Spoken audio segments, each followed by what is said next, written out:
Pessoas que têm alguma comorbidade psiquiátrica têm um risco maior de adquirir HIV? Recentemente eu trouxe um vídeo para vocês falando sobre borderline e HIV.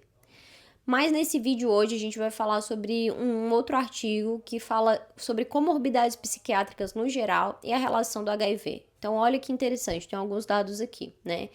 O artigo fala que é esse aqui, que eu deixo para vocês pesquisarem se quiserem ler na íntegra, mas ele fala que indivíduos com transtornos mentais graves, incluindo esquizofrenia, transtorno bipolar, depressão maior, apresentam risco significativamente maior de contrair HIV sim, né?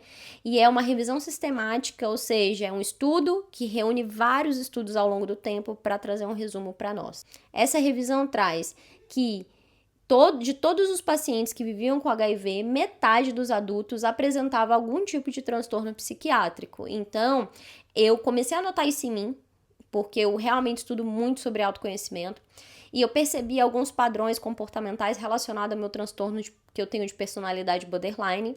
E depois eu fui pesquisando, porque eu fui recebendo mensagens de pessoas autistas falando de situações que elas se colocaram em risco, sem saber, sem ter muita noção. E cada uma dessas neurodivergências, né, pode trazer comportamentos diferenciados, impulsividade, se colocar em situações de risco, se colocar em situações autodestrutivas, mesmo que inconscientemente, né, buscando assim, sem muito filtro, as atitudes e os comportamentos sem pensar nas consequências. Tem algumas neurodivergências onde a pessoa tem dificuldade com o autocuidado, né, até com a higiene pessoal, imagine-se lá com a prevenção de IST. Esse artigo fala que tanto os transtornos psiquiátricos quanto neurológicos, eles estão muito presentes, né, prevalentes nos pacientes que vivem com HIV/AIDS, tá? Tanto porque a gente tem esse questionamento em relação à neurodivergência prévia, né? Geralmente a pessoa nasce assim mesmo, tem uma percepção de mundo diferente, acaba se colocando em risco e pode acabar a contrair, né, HIV ou não. Fora que o próprio HIV em si pode também gerar inflamação em todo o corpo, no sistema nervoso central e afetar, né, partes neurológicas dessas pessoas que vivem nessa condição. Então, elas também podem desenvolver algum transtorno psiquiátrico devido à presença do vírus no organismo, mesmo em tratamento, porque também a terapia antirretroviral, de certa forma, não consegue suprir tudo isso, né? Ela consegue deixar você indetectável, intransmissível, sua carga viral bem baixa. É muito importante para manter a sua vida, mas os medicamentos em si também têm alguns efeitos adversos. Esse artigo fala uma coisa bem interessante, olha só, menos frequentemente discutidas são as condições psiquiátricas, como transtornos do controle impulsivo, TCI, e transtornos de conduta e comportamento, TCC. Esse grupo, né, de transtornos podem contribuir para o aumento da susceptibilidade à infecção pelo HIV. Esses transtornos estão ligados a comportamentos de alto risco, como sexo desprotegido, múltiplos parceiros sexuais, uso de substâncias que elevam também a probabilidade de adquirir HIV. Embora o HIV ele não infecte diretamente os neurônios, tá?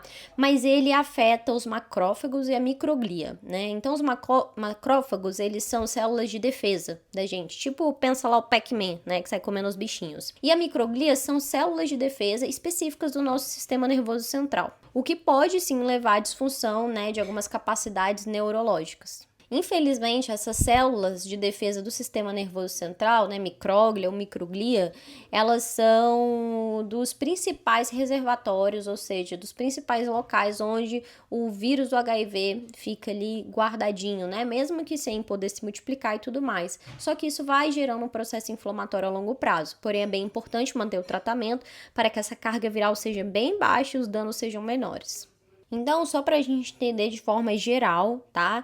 Tanto pessoas que vivem algumas condições, como alguns neurodivergentes, por fatores comportamentais, podem estar mais vulneráveis a adquirir HIV, quanto pessoas que vivem com HIV podem vir a desenvolverem algum transtorno psiquiátrico. Por isso, cuidar da saúde mental das pessoas que vivem com HIV e cuidar das pessoas que já têm alguma questão na saúde mental em relação a ISTs como HIV é bem importante, tá? Sempre tá cruzando essas informações. Tanto você, profissional da saúde, né, ser mais investigativo, cuidar de forma mais integral do seu paciente. Lembrando que as pessoas que vivem com HIV, elas podem adquirir essa alteração neurológica muitas vezes devido a processos inflamatórios, né, que vão agredir o seu sistema nervoso central, infelizmente.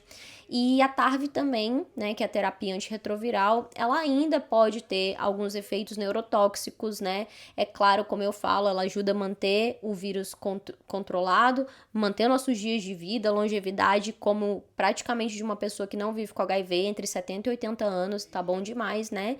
Mas ela não é perfeita, como toda medicação, ela tem sim algum efeito, né, adverso que pode acabar prejudicando fatores neurológicos, né? Não é pra você ficar grilado, bolado, preocupado, paranoico depois de ver esse vídeo. Ah, agora é porque eu tô doida, não sei o quê, né? Eu vou ficar maluca ou enfim.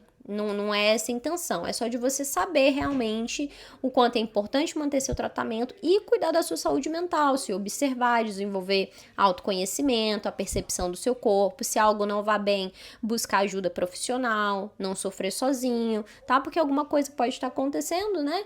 E quanto antes a gente descobre seja o que for na nossa vida, é melhor, porque a gente tem uma chance de recuperação melhor, né, de prognóstico melhor, que é o após tratamento. E é isso, gente. E aí, ficou alguma dúvida para vocês? É um tema um pouquinho complexo, né? Depois a gente tem muito mais para falar, inclusive sobre personalidade e HIV, como a nossa personalidade afeta, né, às vezes ali a nossa imunidade, a nossa adesão ao tratamento e muito mais. Então vai ficando comigo por aqui. Lê a descrição se tem algum serviço, curso, tem e-book gratuito para você que vive com HIV, feito com muito carinho mesmo. Me segue lá no Instagram, vou deixar aqui para vocês, vai ser uma honra ter vocês lá. Se precisarem de algum atendimento terapêutico integrativo, eu tô com vocês. E é isso, espero que vocês tenham gostado, vocês não estão sozinhos, tá bem? Beijo de luz da lua e a gente se vê no próximo vídeo. Tchau!